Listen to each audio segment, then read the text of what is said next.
Rwanda's highland rainforest is home to some amazing biodiversity, and its ecosystems are important far beyond its boundaries.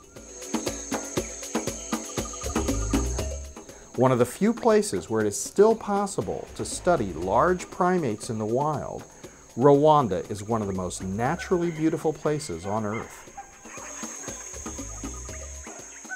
When you come into a natural environment like this African rainforest here in Rwanda, you can't help but notice the differences in humidity, temperature, and even the levels of oxygen.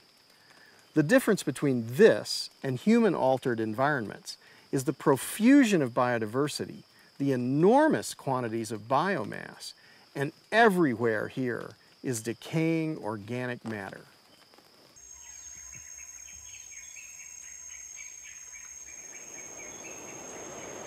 The beauty is also functional. The benign climate and abundant water resources support thriving tea and coffee crops.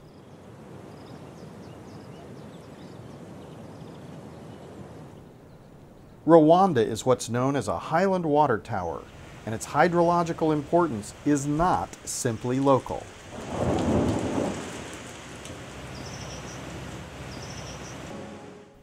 Kambogo is the Chief Tourism Officer in the Nyungwe National Park. Now, it is said that 70% of the waters in Rwanda come from Nyungwe. The rivers flowing in the east feed the River Nile. Then the rivers flowing in the west feed the River Congo.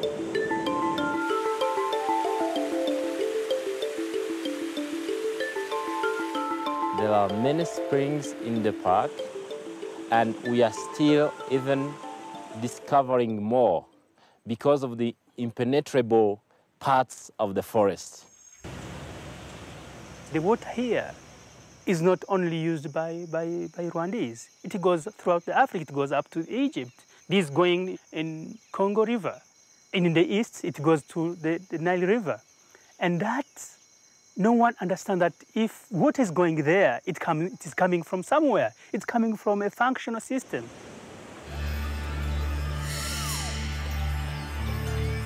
But if the land is degraded for generally unproductive primitive agriculture, much of the hydrological function can be lost.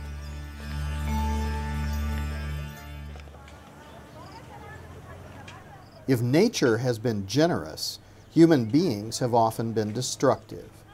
Reducing biodiversity, reducing biomass, and reducing the accumulation of organic matter.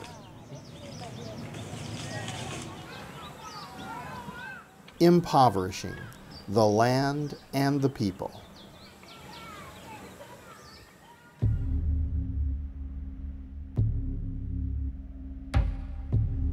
Around 2007, we started having landslide, and we've lost actually the ecological function. Now people have been moved from the other side of the Zigishwati because of landslide, because it is not functioning, it is not sustainable. We are facing floods in the city of Kigali this just morning. We have to recover the functions. What you see here is replicated around the world. Hundreds of millions of people farm for survival and degrade fragile environments, and this is expected to get worse with climate change and population growth. The fate of these people and the fate of the environment are intimately intertwined. If this goes on for yet more decades and generations, the outcomes will become more and more dire. This is a problem begging for a solution.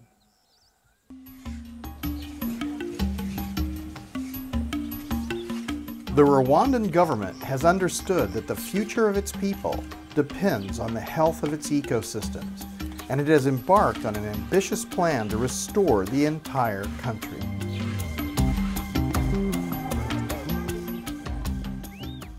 This is the village of Rubaya in Rwanda near the Ugandan border.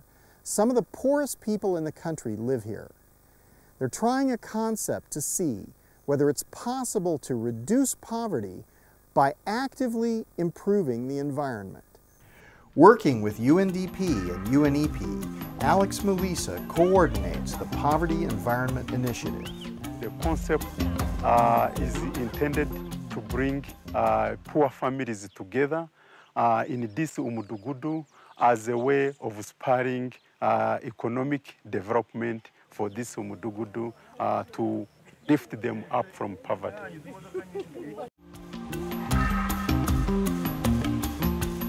One target is to make sure that we have mapped all those degraded ecosystems and starting by rehabilitating them so they can recover their functions.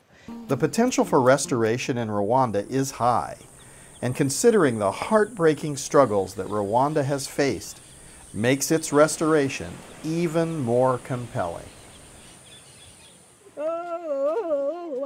I would like to see our kids, grandchildren, living in an environment, in a country where it is good, it is environmentally healthy, economically healthy, and having the imbalance between the two.